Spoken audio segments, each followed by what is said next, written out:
Alors, ça fait plusieurs jours, plusieurs semaines et surtout plusieurs mois qu'on a pu faire une vidéo de mise à jour parlant des délais de traitement. C'est important que, au fur et à mesure, que ce soit pour toi qui es déjà dans des procédures ou pour toi qui viens de découvrir la chaîne ou pour toi qui viens de commencer ton projet d'immigration, d'avoir une idée des délais de traitement.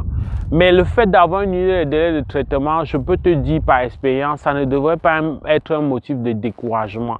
Parce que, première chose, règle numéro 1, les délais fluctuent beaucoup, c'est-à-dire que ça change énormément. Mais je peux te dire de manière globale que les délais sont en train d'avancer en régressant. Donc, c'est une bonne nouvelle.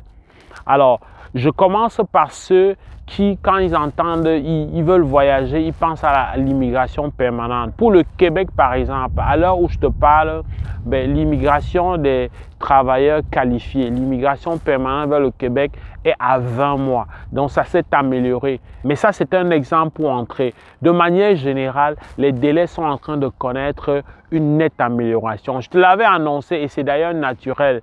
C'était écrit dans le ciel, il ne fallait pas être un spécialiste particulier pour savoir que quand la pandémie va s'estomper, quand les mesures de restriction vont partir et qu'on va retourner à une vie à peu près normale, ça va faire que les délais naturellement soient améliorés. Mais ajouter à ça, au niveau informatique, au niveau du traitement des dossiers, le gouvernement fédéral s'améliore, ne cesse de s'améliorer et se fait accompagner de l'intelligence artificielle dans le tamisage et dans le traitement de ces dossiers. C'est vrai que c'est un humain en dernier ressort qui prend la décision, mais c'est un outil qui leur permet, un outil technologique qui leur permet de pouvoir résorber et intéresser le nombre de plus en plus grandissant de demandeurs.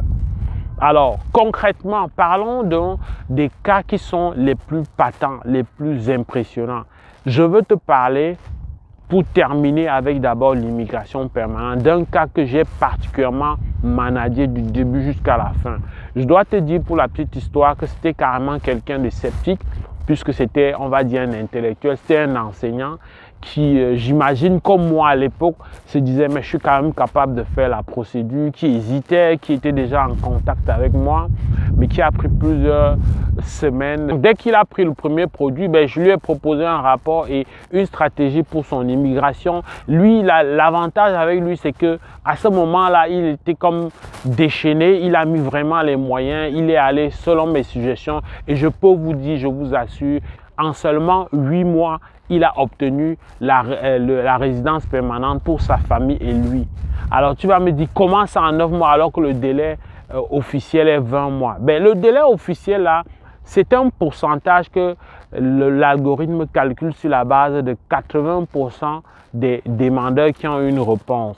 Mais la vraie tendance est souvent très loin de ces délais moyens-là. Ces délais moyens-là vont souvent être du fait de certaines personnes, soit qui ont même abandonné leur procédure, soit qui sont découragées, soit qui ont même des problèmes de santé, etc. Et donc, ça vient impacter sur le délai global. Mais je te parle là de quelqu'un qui en 8 mois, c'est-à-dire le temps d'une année scolaire, il a pu obtenir tout. Il a commencé, il a été invité, après Arima, il a été invité. Au bout de quelques semaines, il a eu son CSQ et donc il a pu immigrer. Alors pour être complet sur la question, je vais t'avouer, on n'est pas allé directement vers seulement la demande de résidence permanente. Ça me permet de faire une petite parenthèse. Le Québec, à cause de la longueur des délais, a mis ce qu'on appelle un permis de travail transitoire qui permet aux détenteurs d'un CSQ d'obtenir via un moyen, via le grand volet de la mobilité internationale, la possibilité d'obtenir un permis de travail ouvert pour que tu viennes rapidement et que tu commences à travailler au Canada en attendant que ton véritable statut de résident permanent te soit octroyé. Mais au niveau pécunier, au niveau du gain, tu n'as aucun inconvénient. Au contraire, tu vas très vite, tu gagnes de l'argent déjà canadien, alors qu'en attendant au pays, tu devais gagner beaucoup moins que ça. Donc voilà un cas qui n'a rien à voir avec les délais officiels où le délai de traitement est assez accéléré. D'autres cas, là c'est impressionnant, j'avoue que c'était tellement rapide que je me suis en voulu. J'ai fait une demande de visa pour un autre candidat ivoirien aussi qui a eu son visa étudiant avec moi.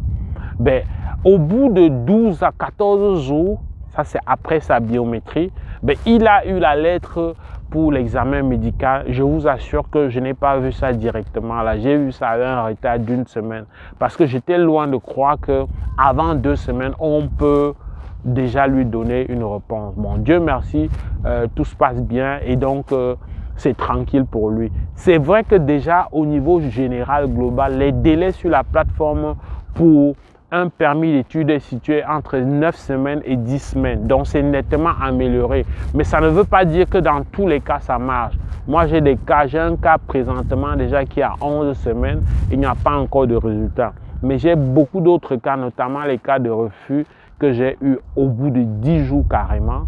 Mais des cas qui sont encore en attente. Donc, nettement, au niveau des visas d'études, ça va très vite parce qu'en réalité, ça ne se traite plus pour la plupart dans les bassins. Le fait que ce soit en ligne fait qu'il n'y a plus une zone géographique où le traitement est associé, est lié directement. Ce que je me rends compte par contre, c'est que c'est comme si on a donné une priorité. Je ne peux pas conclure, mais j'ai l'impression avec recul qu'on met tellement l'accent sur les visas de travailleurs, sur les visas étudiants, que de plus en plus, le fait de visa visiteur, ça prend encore des délais. Vraiment, de manière globale, ça prend beaucoup de temps, mais ça trahit aussi le fait que le nombre de demandes de visa visiteur a explosé. On peut comprendre avec la mesure qui vise à donner la possibilité aux personnes de travailler directement avec un visa visiteur. C'est quoi la leçon que tu retiens de tout ce que je te dis? Alors, je voulais te partager les délais de traitement en cours à la date que j'enregistre cette vidéo, précisément en ce 9 avril. Alors, le but, c'est de te dire 2 choses. Première chose, le délai de traitement ne t'appuie jamais dessus pour faire ton projet d'immigration. Ça change beaucoup. Donc, il va falloir, c'est souvent au cas par cas. Deuxième chose, c'est que les délais de traitement là ne sont pas toujours il ne faut pas toujours se fier au délai moyen affiché. Ton cas peut être particulier. Si par exemple on te dit de faire la biométrie, tu fais la biométrie directement. On te dit de faire les examens médicaux, tu fais directement les examens médicaux. On te dit dans une procédure de résidence permanente, une mise à jour, d'apporter tel document supplémentaire, tu donnes à temps, ça ne traîne pas. Tu vois que les délais vont être nettement différents pour toi.